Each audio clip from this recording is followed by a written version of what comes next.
thank you very much. You've been here all the 3 days and really closely followed what has been developing. This is the first and probably the only one media interaction that we are having together at the end of the first G20 finance ministers and central bank governors meet.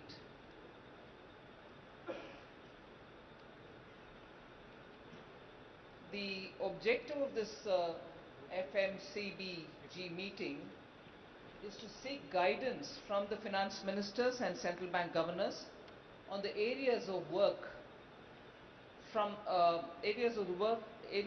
that will be undertaken under the G20 finance track. It was a 3-day meeting in which 500 foreign delegates, including finance ministers and central bank governors from G20 countries, guest countries, and heads of various international organizations participated. There were only 4 countries whose finance ministers or central bank governors could not attend in person. They are China, Mexico, Russia, and Turkey. With that said, I would like to add that the virtual participation of some of these ministers and central bank governors also happened. So it wasn't as if they were not at all there. They were physically not here, they did participate virtually. India has always tried to make efforts to be a voice of the South, global South. And you know, the Honorable Prime Minister, much before our presidency commenced, a month after that in January, held a consultation with all the global South countries in a virtual mode, and therefore we have taken it upon ourselves, like always before, to voice the concern, the key concerns of developing countries. We did that even in this meeting. We have certainly given priority for India's neighborhood, but not stopping at that, we have also invited to give a voice to the global South. We have invited and brought to the table of the G20 participation of some countries who we've invited in the G20 India presidency's first FMCBG meeting. I'll just name those countries. From our immediate neighborhood, it was Nepal and Bangladesh. From Africa, Senegal, Morocco, Egypt, and Nigeria. From the Middle East, Oman. And from the Indian Ocean countries, Mauritius. So these countries have been invited to be, as a guest country, to be participating. And they did attend the meeting. The 3-day meet began, the first day was the deputies meeting, and 24th and 25th were the ministers and the governors meeting. And that started off with a video message from Honorable Prime Minister of India, Shri Narendra Modi. The Prime Minister urged, and I'm just giving a one-line summary or a highlight of what the Prime Minister's video message said, calling the finance ministers and the central bank governors as custodians of the leading economies and monetary systems of the world. Honorable Prime Minister urged us to bring back stability, confidence. That was the gist of his video message. And of course, guided by the theme which is given for the G20 India presidency, Vasudhaiva Kutumbakam, one earth, one family, one future. The discussions we're looking at holistic solutions for most of the pressing global issues. Broadly, 3 thematic sessions were held. They were chaired jointly by myself and also by the Governor of the Central Bank of India, which is the Reserve Bank of India. The first one of the 3 thematic sessions is strengthening the multilateral developmental banks to address shared global challenges of the 21st century so that they can address global debt vulnerabilities, mobilize timely resources and adequate finance for that was the first one. And the second one is to deal with the sustainable development goals, for which mobilizing finances for climate action was the main focus. And the third thematic session was to look at digital public infrastructure, also look at sustainable cities for tomorrow, and financial inclusion and productive gains, all of which were focused items of the 3 thematic sessions.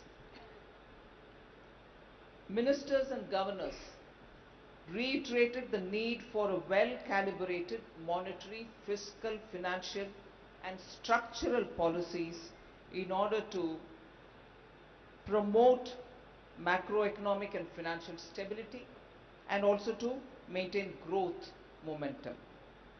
On the margins, we had a high-level symposium on digital public infrastructure on the 23rd itself, and that particular high-level symposium was to look at various issues governing the digital public infrastructure. The particular matter of interest which I'd like to put before you is the G20 Troika members. It so happens that the Troika members, Indonesia, Brazil and India, had shared their success stories in the DPI, digital public infrastructure. While the interest was there among all countries, the success stories were incidentally from the Troika. So that was a matter of interest for all members, and it was also very heartening to know all the 3 are emerging market economies. Today we had a walk the talk policy in action, where the delegates were taken to the Indian Institute of Sciences, and a total of 53 delegates came for the visit.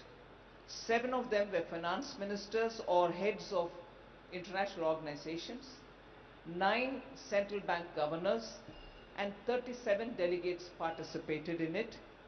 There was a very good display, and in fact I must say, even during the course of the session, third session of the afternoon today, several of those members of the delegates who came over had words of praise to say. It was one of those very, very effective visit, meaningful, and they had a lot of takeaways for them to carry back to their home countries, because they felt at one go they could have a lot of strides that the Indian startups have made displayed for them to see, and also from the Indian Institute of Sciences, which has been patenting a lot of their products. Once in 5 days, I'm told, they have 2 registration for patents. Every 5 days they register 2 patents. That was one of the things which was mentioned during our visit. And I'll just give the range of items which were displayed there, explained for the delegates. India's electronic vehicle system, electronic vehicles and ecosystem, semiconductors, biotechnology and healthcare, aerospace, artificial intelligence, robotics and drones. The various developments which are happening in all these areas were displayed.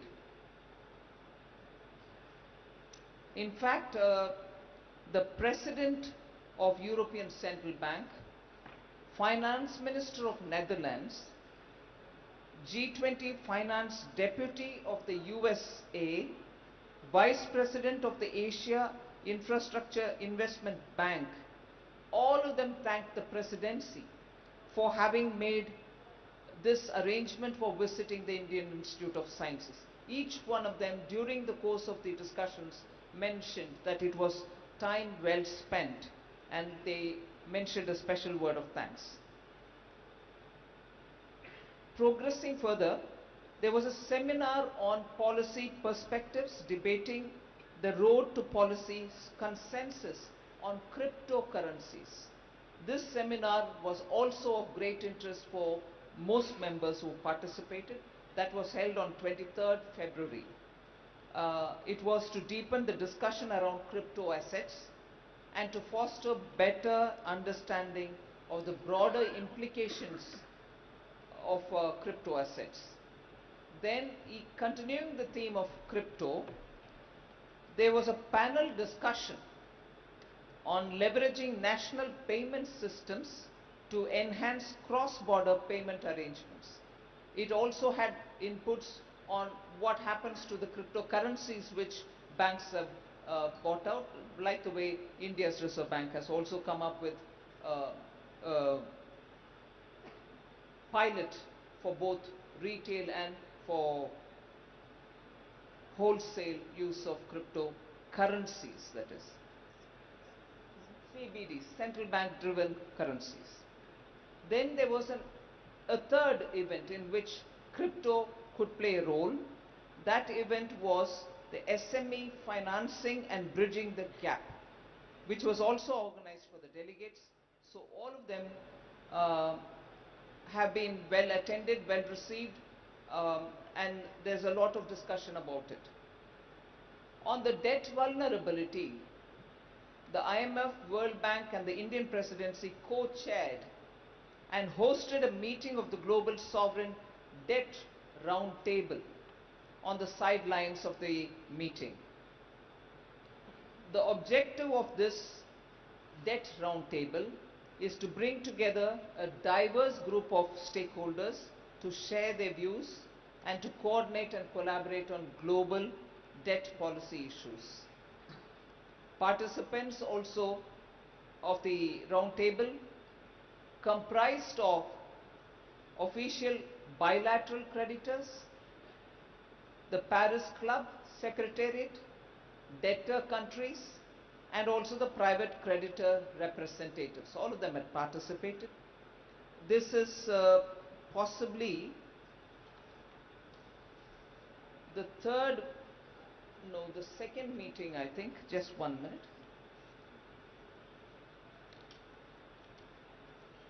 I'll give you greater clarity. There was one meeting held in February on the 17th with the deputies talking on the debt vulnerabilities on the round table. And today was the one with ministers attending it. So on the round table, which is being organized by the IMF and the World Bank, there are 2 meetings which have already been held, inclusive of today's. Then of course, other than the meeting itself, we've had a cultural event in which we are in Karnataka. I'm happy to say the rich cultural grandeur of the Vijayanagara kingdom was displayed. It's actually, we called it Uttada Mele Sambhashanagalu, which is over a meal, particularly a dinner, there was a lot of discussions. So that was very reflective of the Karnataka culture. The food, the culinary variety which were provided were all reflective of Karnataka, the state in which this is being held. And so the Uttada Mele Sambhashanagalu was a very interesting and well received cultural event with the food reflecting the state. There was also a display which was there for the last 3 days on Chennapatna toys, saris, brown cotton, which is unique to Karnataka, Kasuti embroideries, Chittara, the arts, and so on. Other than that, the CBDC had a display stall where you could go and test for yourself as to how the CBDC works. So that was one very interesting thing which most ministers wanted to go and try. I went and tried it from my end. Although I know the Reserve Bank of India's headquarters in Mumbai, there is even a fruit vendor at the ground on the streets close to RBI who uses the digital currency. So that was also an experience offered by us here. There were several fintechs and the Aadhaar based stalls also which could really be showcased. Tomorrow there is a little trip long excursion which is being offered, taking any member of the delegation wanting to go to Nandi Hills, which is close by, Shravana Belgola, which is one of the world's very unique sites where the tallest statue of Mahavira, the Jain founder of the Jainism, is also there, and Beluru Halabeedu. So all this, if I can call it as a brief summary of what has happened. I'm not getting into at this stage, maybe I'll explain it a bit later about my personal engagement, bilateral and other things that I had attended to. But overall, when today the chair's summary and outcome document was taken up, I did mention it when I was introducing the chair's summary.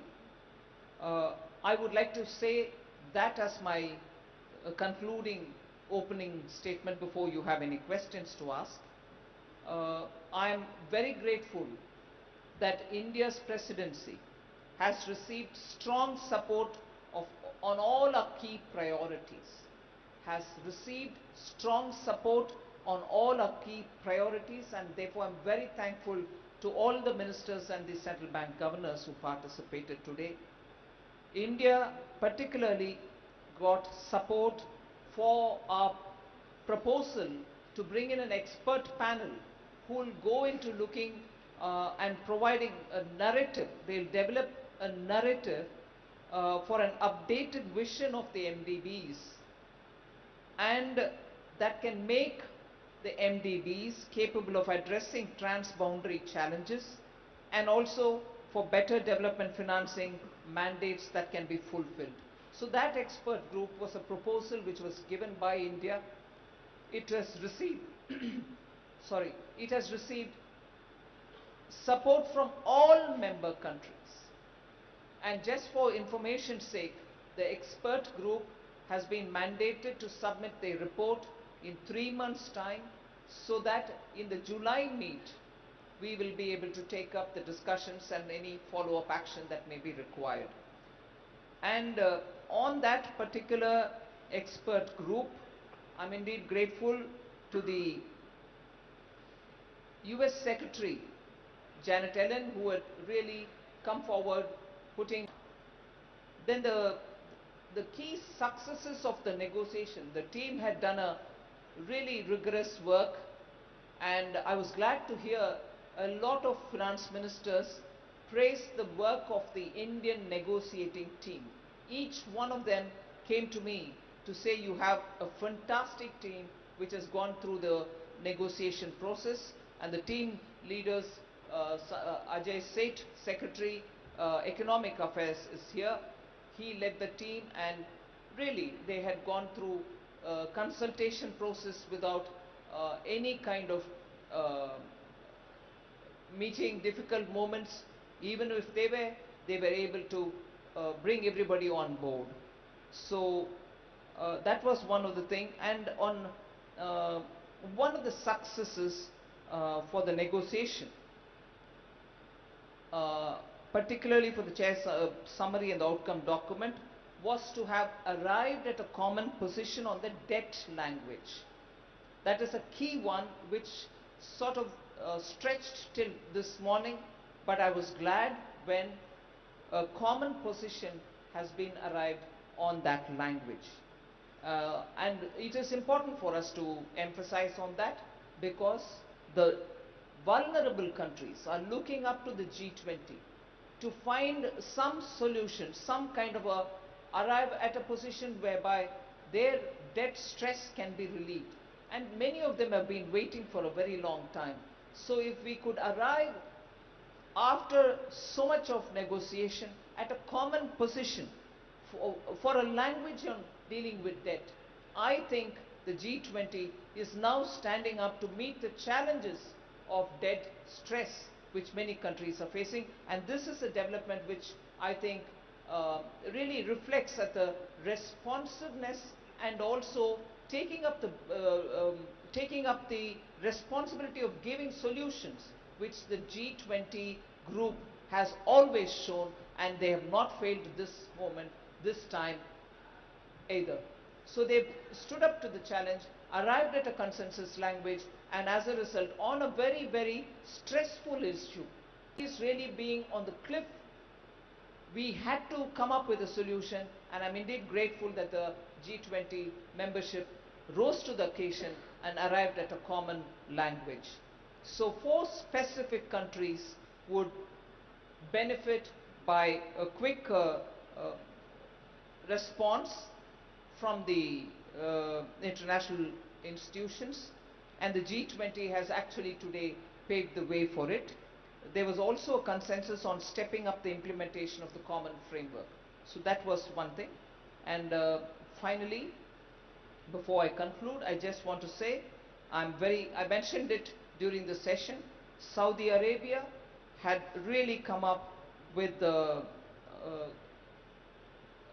kind of, from its own, came up to help on the discussions when it was on macroeconomic consequences of food and energy insecurity, because there was one reservation they had, but they came up and cleared it, and I'm thankful for them, because food insecurity, fuel insecurity is something which is worrying globally all countries, and for them to have come up saying, all right, we'll come in with our own, we'll join the team in getting a consensus. UK and USA, I'm grateful again for being very supportive on the global coordination framework, particularly on the crypto. China and Saudi Arabia again for coming forward on climate finance mobilization. They have been very, very proactive and came forward. Japan and United Kingdom, on all priorities of the Indian presidency, they have been completely supportive. So I'm indeed very grateful to them. And the G20 Troika, similarly, have been completely supportive of India's position and priorities, all India's priorities. So these were reflected with full consensus in our statement. So finally, I'm indeed very thankful to all the members. In a way, before the next meeting, which is in April in Washington, this first step, although there was what you would call not a chair or not a communique, but only an outcome statement, I would still think we've made good progress in having all the ministers on board. This would be my opening statement. Would Governor Das want to say something before we open the floor for questions? The finance minister actually has very comprehensively covered all the aspects. I just wish to add 2 or 3 quick points. One is that by way of information, that from the Reserve Bank of India we organized 4 side events, and the 4 side events were on cyber security, on payment systems, that is cross-border interoperability.